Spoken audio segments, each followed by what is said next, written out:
Okay. So, well, the Irishman with his language, no, and his attitude. He says, must be funny not being able to understand what folks say.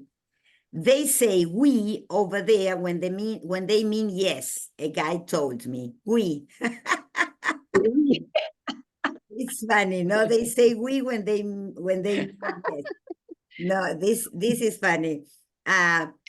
You can make signs to them, can't you? Said Flanagan, and they can understand an Irishman anywhere. So this part of the conversation is funny because the Irish people are, well, we know a lot about Irish people after having read Joyce.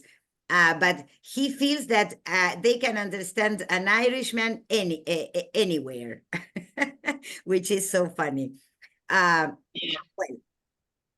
so they laughed, and he says, look at the Irishman. He wants to start an Irish house in Berlin. So he's already planning to stay in Europe and to have a bar in Europe, no? Which is funny. And to have the case there. So Yes. then we go to John Andrews. Yes, John Andrews arranged himself carefully in his blankets, promising himself a quiet time of thought before going to sleep. It is interesting because John Dos Passos makes us see what each of them think before going to sleep, no? In that a period of time when you start falling asleep, no? In the case of Fuseli, he thinks of his ambition, of his becoming a higher member of the army. And now we go to Andrews, no? He needed to be awake and think at night this way, so that he might not lose entirely the thread of his own life, of the life he would take up again someday if he lived through it. He brushed away the thought of death. It was uninteresting. He didn't care anyway, but someday he would want to play the piano again, to write music. He must not let himself sink too deeply into the helpless mentality of the soldier. He must keep his willpower. No? So see how his mind is working, thinking of a future. And he must not let himself sink too deeply into the helpless mentality of the soldier. No? Very interesting. No. Yes, yes. But that was not what he had wanted to think about. He was so bored with himself. At any cost, he must forget himself. Ever since his first year at college, he seemed to have done nothing but think about himself, talk about himself. At least at the bottom, in the utterest degradation of slavery, he could find forgetfulness and start rebuilding the fabric of his life. So you see why he wants to be there, to go to the utterest degradation of slavery. I mean, he doesn't want to think of, he feels he's so egotistical, no? Thinking always of himself. To start rebuilding the fabric of his life out of real things this time, out of work and comradeship and scorn. Scorn, that was the quality he needed. It was such a raw, fantastic world he had suddenly fallen into. His life before this week seemed a dream read in a novel, a picture he had seen in a shop window. It was so different. Could it have been in the same world at all? He must have died without knowing it and been born again into a new, futile hell. So, you see, because he belonged to a wealthy family, he'd been to college, he'd always lived in a good house, having a good life. And now this new life for him is like something he could have never thought of, no? And he says, well, I could have died without knowing this. A question. Are they volunteers? Yes. Yes, yes. Are they volunteers?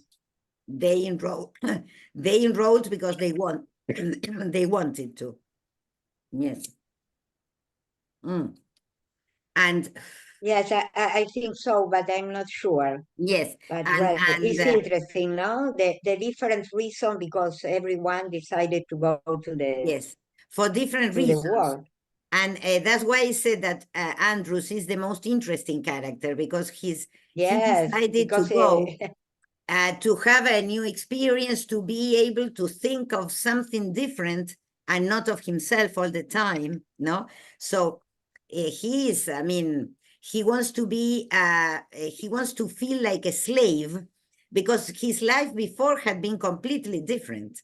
When he had been a child, he had lived in a dilapidated mansion that stood among old oaks and chestnuts, beside a road where buggies and ox carts passed rarely to disturb the sandy ruts that lay in the mottled shade. He had had so many dreams, lying under the crepe myrtle bush at the end of the overgrown garden. He had passed the long Virginia afternoons, thinking, while the dry flies whizzed sleepily in the sunlight, of the world he would live when he grew up. So you see his dreams when he was a child in the gardens of his mansion, no? But evidently he was a very solitary child because he was there, I mean, sleepy, dreaming alone, no? He had planned so many lives for himself. A general like Caesar, he was to conquer the world and die murdered in a great marble hall. A wandering minstrel, he would go through all countries singing and have intricate, endless adventures. A great musician, he would sit at the piano playing like Chopin in the engraving, while beautiful women wept and men with long curly hair hid their faces in their hands. It was only slavery that he had not foreseen. Now, all the dreams he had as a child show that he was a child who read a lot. Yes.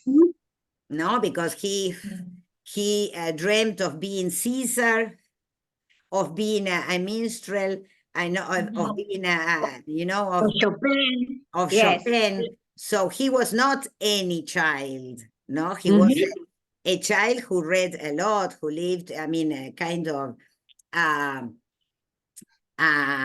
life full of advantages.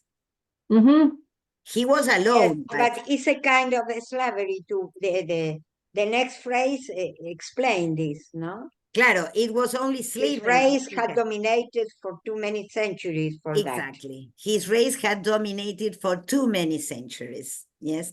And yet the world was made of various slaveries. Various slaveries. Yes. So it's a different kind of slavery, but exactly. He feels himself like a prisoner in this environment. Yes, yes. And he can see that his life was very different from the lives of the other soldiers who were there, no? Yes. Yes. He's from Virginia. Virginia, yes, he's from Virginia. Okay, that's why that is the reason why I think he mentioned the slavery. Yes, because all the high class is the owner of slaves. Yes, until the Civil War. Yes, yes, and they used to have slaves, but yes, it's his race, no? Race of rich people. Even today, as far as I know, people from Virginia feel that they are kind of superior, no? They have this kind of high class thing, no? Yes. Even today. So imagine at that time, no? And evidently he lived in a mansion, he had gardens, so he belongs to the group of people who had slaves, obviously, in the past. In the very past, maybe 3 generations before, yes, yes. But he's conscious of that. This is the thing, no? He knows that his race had been the domineering race. So John He Andrews didn't feel inside this group. no, He felt himself different. he is an outsider. How He many is an outsider. how yes. many young men from his class went to war as a soldier? Many few. Very, Yes, yes. very few, very few, very few. Very few. But So the last sentence is also telling, because it's not just a question of a race dominating another race. It says, yet the world was made of various slaveries. Of So various slaveries. yes, not just domination. I mean, like as Alice said, it's a slave of their own thoughts, their own lives, their own Yes. environment, or whatever. Yes, a lot of slavery. Lack of creative creatividad, no? Or the slavery of the Yes. subject. yes, yes. And he feels a slave, although he belongs to the race who had slaves. He also feels a slave. Yes, it reminds me the novel of Fauna we read, because there we saw many people that had a feeling like a high class and race Superiority. yes, superiority. Yes, yes, exactly. Well, John Andrews lay on his back, on his cot, while everyone about him slept and snored in the dark barracks. A certain terror held him. In a week, the gray structure of his romantic world, so full of many colors and harmonies, that had survived school and college and the buffeting of making a living in New York, had fallen in dust about him. Nice. And again, remember that whenever we have Andrews, there is a mentioning of dust. You remember before when he was cleaning the windows and he mentioned the dust. Yes, the dust. Yes. Always dust, no? He was utterly in the void. How silly, he thought. This is the world as it has appeared to the majority of men. This is just the lower half of the pyramid. No, so he's discovering this world because he has been always in the upper part of the pyramid. He thought of his friends, of Fuseli and Crisfield, and that funny little man Eisenstein. You remember the Jew? They seemed at home in this army life. They did not seem appalled by the loss of their liberty, but they had never lived in the glittering other world. Yet he could not feel the scorn of them he wanted to feel. He thought of them singing under the direction of the white man. Hail, hail, the gang's all here. So when they are singing, you remember that the white man was directing them to sing a song. Yes, he felt separated from them. He doesn't feel inside the group. He's an outsider. Yes, an outsider. But he cannot feel scorn. What he feels is different, no? So he thought of himself and Crisfield picking up cigarette butts and the tramp of feet on the drill field. Where was the connection? Was this all futile madness? They'd come from such various worlds, all these men sleeping about him, to be united in this. And what did they think of it, all these sleepers? Had they too not had dreams when they were boys? Or had the generations prepared them only for this? You see, the questions are really existentialist questions. Yeah, it's incredible, no? He thought of himself lying under the crepe myrtle bush through the hot droning afternoon, watching the pale magenta flowers flutter down into the dry grass, and felt again wrapped in his warm blankets among all these sleepers, the straining of limbs burning with desire to rush untrammeled through some new keen air. Suddenly darkness overspread his mind, no? So his thoughts are very profound. Yes. Very profound. Yes. And he woke with a start. The bugle was blowing outside. All right, look lively, the sergeant was shouting. Another day. Well, so we changed the section. Hello, Claudia, how are you? Hello, how are you? Fine. Hello, Claudia. Hello. Hi. How are Hi. you? Okay. I am sharing for you to see the page. It's 23, Claudia. Okay. Espera un segundo. At the number 4, the beginning of the 4. The beginning of section 4, yes. The stars were very bright when Fuseli, eyes stinging with sleep, stumbled out of the barracks. They trembled like bits of brilliant jelly in the black velvet of the sky, just as something inside him trembled with excitement. Because Fuseli is the opposite to Andrews. He felt excited because he feels that he's going to do something important. Yes.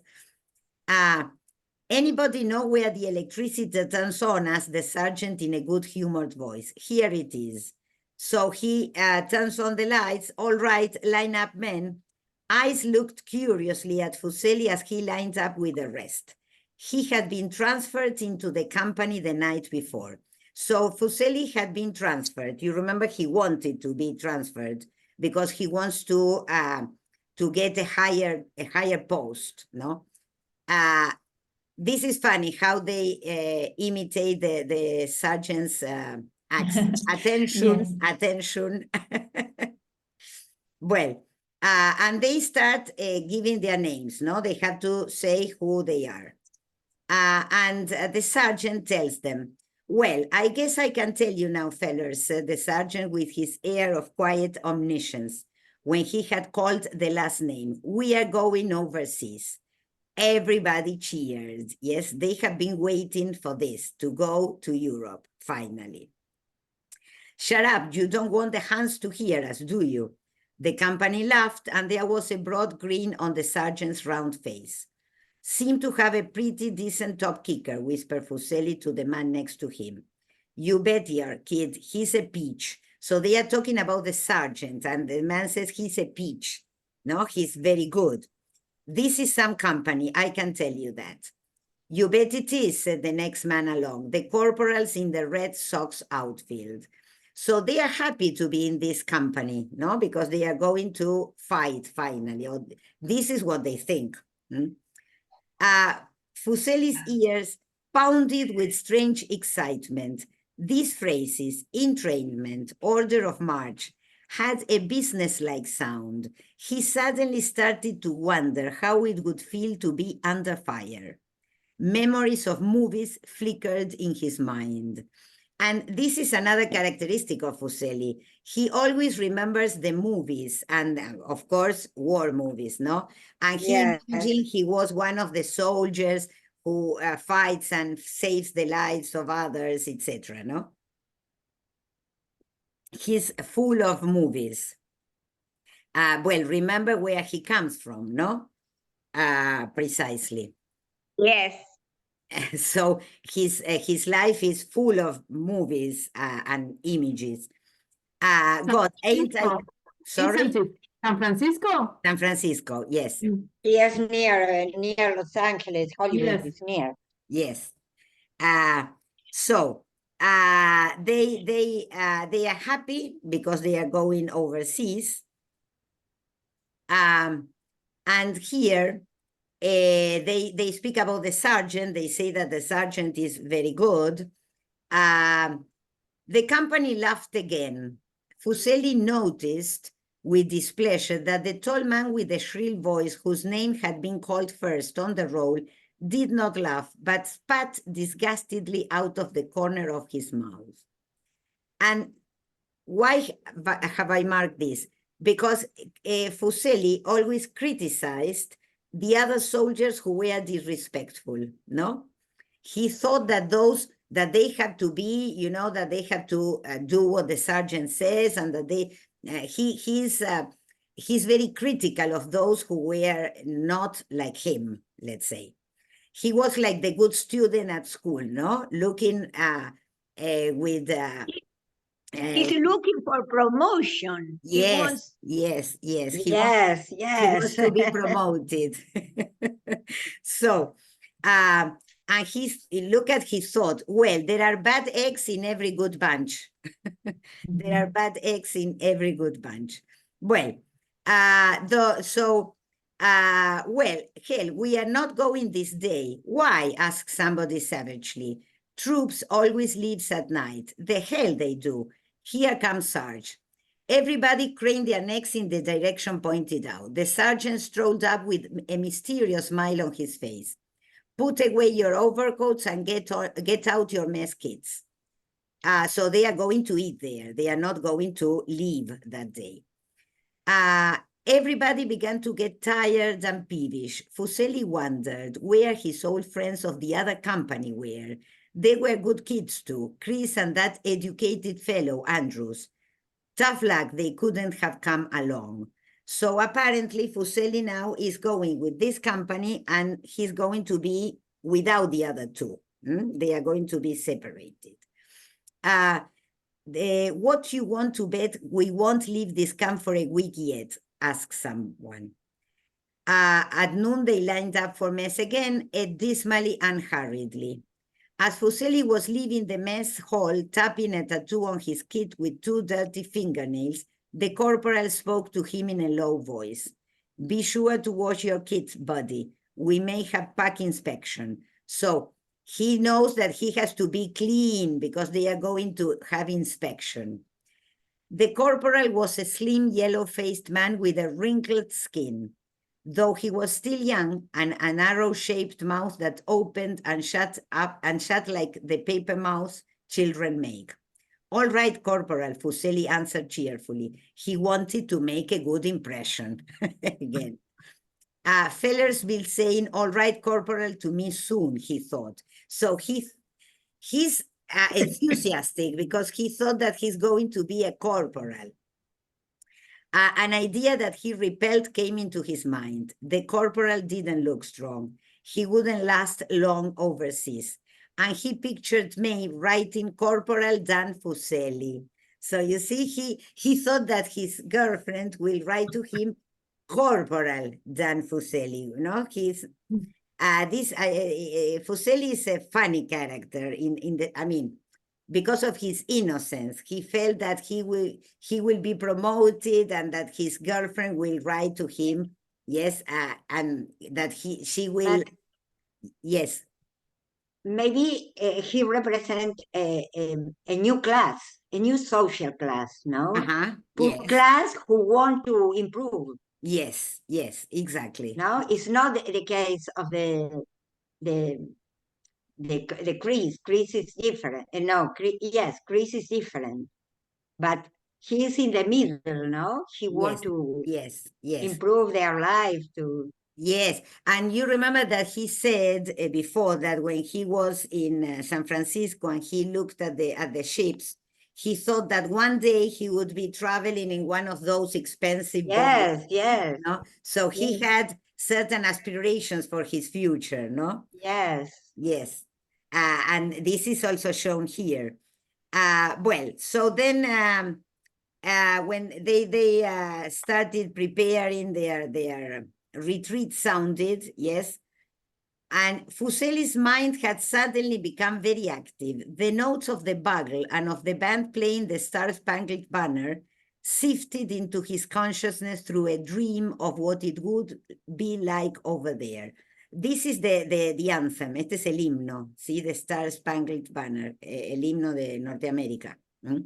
So in his mind, you see, he mixes up the movies, the hymn, the anthem, and the music. Everything is part of his illusion. He's very nationalistic. Yes, also. yes, of course. Remember that he gave his girlfriend a flag as a present before leaving. Yes, an American flag. He was in a place like the exposition ground, full of old men and women in peasant costumes, like in the song When It's Apple Blossom Time in Normandy. This is a song I also sent you, the explanation. And so again, you see how the songs form part of his illusion and his imagination, no? And he imagines himself in the middle of a group of people and singing, no? Because his idea of Europe was the idea of old people dressed like peasants. Yes. He thought that they were going to be dressed like peasants.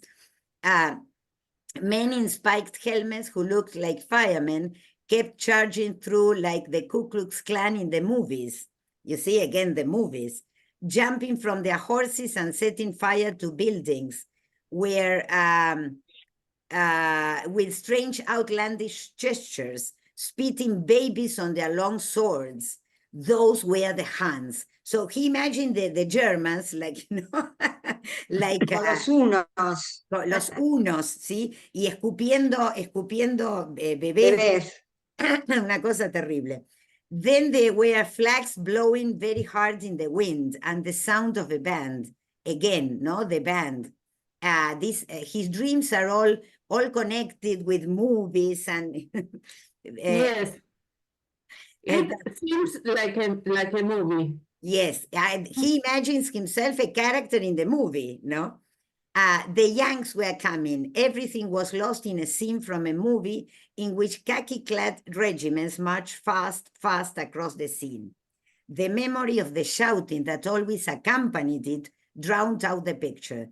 The guns must make a racket, though, he added as an afterthought. Attention, forward march. The long street of the camp was full of the tramping of feet. They were off. As they passed through the gate, Fuseli caught a glimpse of Chris standing with his arm about Andrew's shoulders. They both waved. Fuseli grinned and expanded his chest. They were just rookies still. He was going overseas. So you see, he feels important. The other two, Chris and Andrew, stayed there. They were rookies. Remember that rookies were the new soldiers, let's say. New soldiers who were waiting for his destiny, their destiny. But he expanded his chest, no? Se sentí importante. He was proud, Yes, he was very proud, yes. Now, the weight of the pack tugged at his shoulders and made his feet heavy as if they were charged with lead. The sweat ran down his close-clipped head under the overseas cap and streamed into his eyes and down the sides of his nose. So it wasn't so easy, no, to march with the pack, and he was sweating, no. Though the tramp of feet he heard confusedly cheering from the sidewalk. In front of him, the backs of heads and the swaying packs got smaller, rank by rank up the street. Above them, flags dangled from windows, flags leisurely swaying in the twilight. But the weight of the pack, as the column marched and the arc lights glaring through the afterglow, inevitably forced his head to droop forward. So it was very heavy and he had to walk looking at the floor, yes? So the description of how he feels walking like this is the description of a slave, like, we mentioned before. Mm-hmm.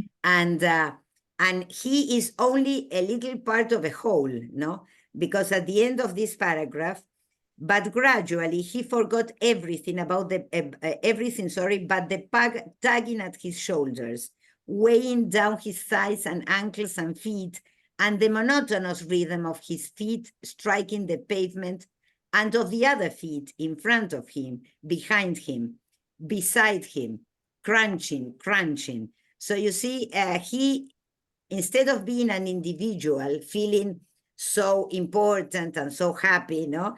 Now he feels like a slave, a part of the Part of machinery. the mass. Yes. Yes, and the machinery moving, crunching, and yes.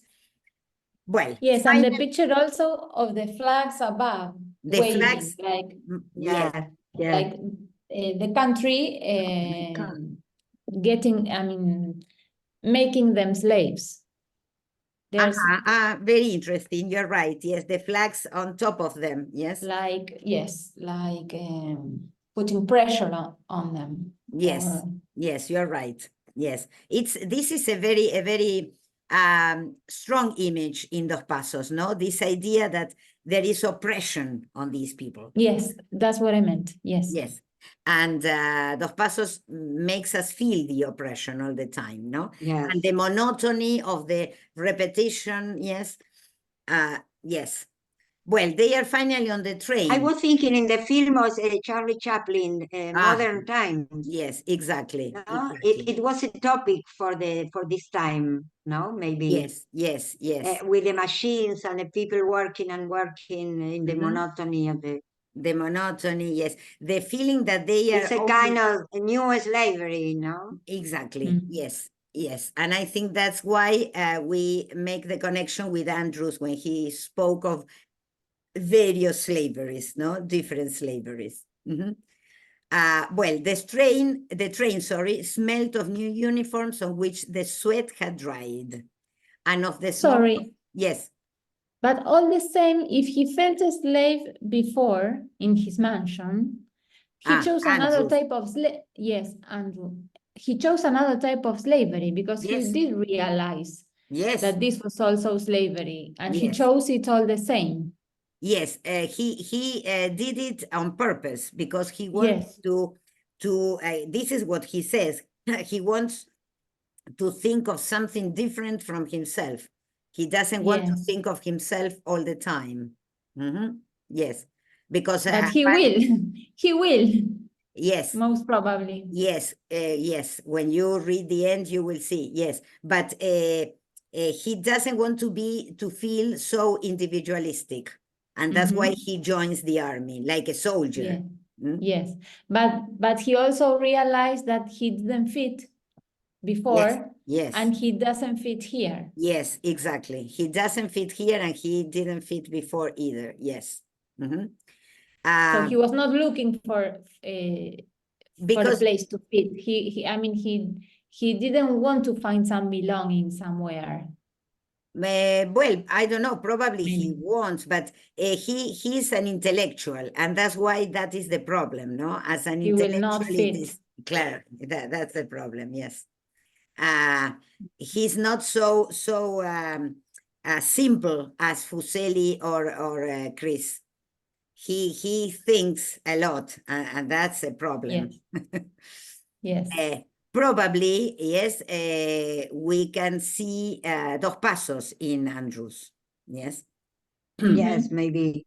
Because I don't know if you read when the Dos Passos biography, I sent it at the beginning, but he was also a person who didn't fit in any place, let's say, because he was a communist at the beginning. Then he changed completely. He went to the other end. To the other side, yes. Yes. So the communists didn't like him either. Then, when he changed, no, of course, people didn't like him. Then he broke up his friendship with Hemingway. I mean, he went from. It was as if he couldn't find a place. No. Yes. Also. Well. Fuseli awoke with a start. Remember that now Fuseli is on the train, no? He had been asleep with his head on Bill Gray's shoulder. It was already broad day. Sorry. Yes. The train was jolting slowly over cross tracks in some dismal suburb, full of long soot-smeared warehouses and endless rows of freight cars, beyond which lay brown marshland and slate-gray stretches of water. So you see that the description of the places they are going through is all very bleak. Everything is brown, gray, soot smeared. Yes, soot is, what's the translation? Hollín, manchado de hollín. Everything is dismal. Look at this adjective, no? Dismal is one of the most negative adjectives in English. So the description of the place where they are going through is very, very bleak, very, very sad. It's the opposite of his memories. Completely. The memories of his childhood. It was the flowers and gardens. Yes, but this is Fuseli, the one who is on the train. This is Fuseli, yes, Fuseli. yes. Well, but yes. Which place they are going through? Now they are going from the camp to the port because they are going to go to Europe. I sent you the. I think I sent you the place where they parted from, but I don't remember if I did or if I don't remember. The west, no, the east coast. Yes, the east coast. They go from a port in the east coast and they go to the south of France. Yes. God, that must be the Atlantic Ocean, cried Fuseli in excitement. Ain't you never seen it before? That's the Perth River, said Bill Gray scornfully. Obviously, Fuseli had never seen the Atlantic Ocean because he comes from the opposite side. From the Pacific, yes. Yes, He doesn't know. Pacific coast. He doesn't know the Atlantic Ocean. And but what he sees is not the ocean, it's the river, Perth River, which is near Washington, etc. Yes? No, I come from the coast. They stuck their heads out of the window side by side so that their cheeks touched. Gee, there's some skirts, said Bill Gray. The train jolted to a stop. Now they see two girls, yes, at the station. Two untidy red-haired girls were standing beside the track, waving their hands. Because this is something that also happened, yes? Girls. Yes, when the soldiers went, yes, people say hello. And what does Fuseli do? This is also very funny, no? Fuseli wants to kiss one of the girls. Yes. So Bill says, give us a kiss, and the girl says, sure, anything for one of our boys, no? This nationalistic feeling that these boys, these soldiers were America's boys, no? Yes. And so Fuseli leaned far out and throwing his arms around the girl's pink gingham shoulders, lifted her off the ground and kissed her furiously on the lips. Let me go, cried the girl. Men leaning out of the other windows of the car cheered and shouted. Fuseli kissed her again and then dropped her. You are too rough, damn you, said the girl angrily. A man from one of the windows yelled, I'll go and tell Mummer, and everybody laughed. The train moved on. Fuseli looked about him proudly. No, so he also feels proud because he has kissed the girl. Yes, Malena? Yes, but he feels like a powerful man. Yes, because he has done this, no? Maybe. Now, the image of Maeve giving him the 5-pound box of candy rose a moment in his mind. Now he remembers his girlfriend, Maeve. Ain't no harm in having a little fun. Don't mean nothing, he said aloud. You just wait till we hit France. No, the other one says, imagine when we go to France and we meet the French girls, no? And they start singing this song, Beautiful Katie, Kitty Katie, etc., which I also sent you the information. Yes, this was a funny song about a boy who bought a ring for a girl before going to war. No, so in a way, the way the soldiers live, getting married before leaving. No. So everybody sang as the stamping of wheels over rails grew faster. Fuseli looked about contentedly at the company sprawling over their packs and equipment